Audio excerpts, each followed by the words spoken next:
আসসালামু আলাইকুম, কেঙ্কা আছেন বারে? তো আজকে আমরা কোথায় যাবো কান? তো আজকে যাবো আমরা গোলামের হোটেল। সবচেয়ে বড় কথা হচ্ছে এই টিকটিকির বাচ্চা লিয়ে যাবো আজকে এনায়েতপুর। টিকটিকির বাচ্চাকে একটু তেল খিলে নিলাম।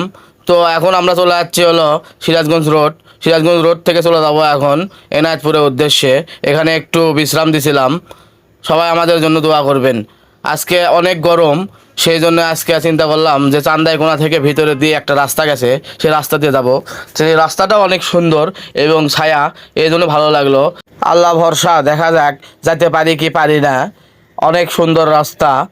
কিলো দশেক পরে আবার একটা রেস্ট নিলাম, এক মসজিদের সামনে মুখ টুক ধুয়ে নিলাম, আবার যাত্রা শুরু করলাম। আমরা কিন্তু এখন সিরাজগঞ্জের বেলকুচিতে প্রবেশ করব। সারাদিন খালি ফেসবুকে দেখি গোলামের হোটেল, গোলামের হোটেল, সেই জন্যে সাহস করে এই টিকটিকির বাচ্চাটাকে নিয়ে চলে গেলাম গোলামের হোটেলের দিকে। তো এখানে এনায়েতপুর হাসপাতাল, হাসপাতাল থেকে হাতের বামে যাওয়া লাগবে। বামে যায় নদীর দিকে যে রাস্তা গেছে, ওই রাস্তার দিকে গেলেই গোলামের হোটেল পাওয়া যাবে। তো আমি সেই দিকেই যাচ্ছি এবং এখানে অনেকগুলো হোটেল আছে।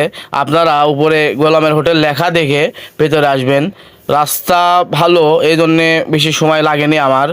তারপরেও একটু কষ্ট হয়েছিল, যেহেতু গাড়িটা অনেক ছোট এবং আমরা দুইজন ছিলাম। তো বলতে না বলতে আমরা চলে আসলাম কিন্তু সেই কাঙ্ক্ষিত জায়গায়, গোলামের হোটেল।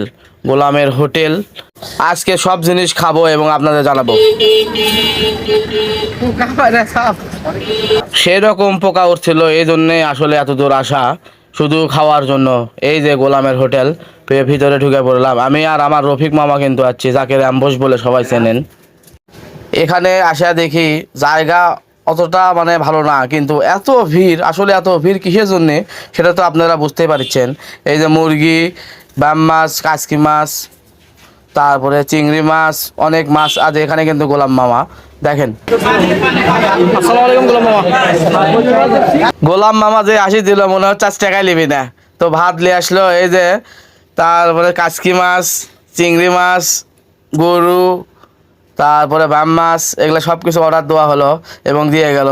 সে মেসিয়ারটা অনেক ভালো ছিল। তা প্রথম এক কাজ দিয়ে অনেক ভালো লাগলো। কাচকি মাছ নিয়েছিলাম প্রথমে, কাচকি মাছটা অনেক টেস্ট ছিল নদীর মাছ দেখে। তারপরে মাছ ঢালা নিলাম হলো বেলে মাছ আর হলো বাসা মাছ, এইগুলো মাছ মিশালে নিয়েছিলাম, ওটাও ভালো লাগছে। তারপরে নিলাম একটু ব্যাম মাছ। ব্যাম মাছ আরও বেশি ভালো, নদীর বড় বড় ব্যাম। মেসিয়ার হয়তো বা প্রথমে ম্যান চিনেনি, করছে পুরোটাই, আমি করছি দেও। তারপরে এই যে চিংড়ি মাছ নিলাম। আপনারা যদি কোনো সময়ে আসেন অবশ্যই এই চিংড়িটা খাবেন। চিংড়ির মতো কোনো মাছ নাই এখানে, একবারে টাটকা এবং সেই রকম।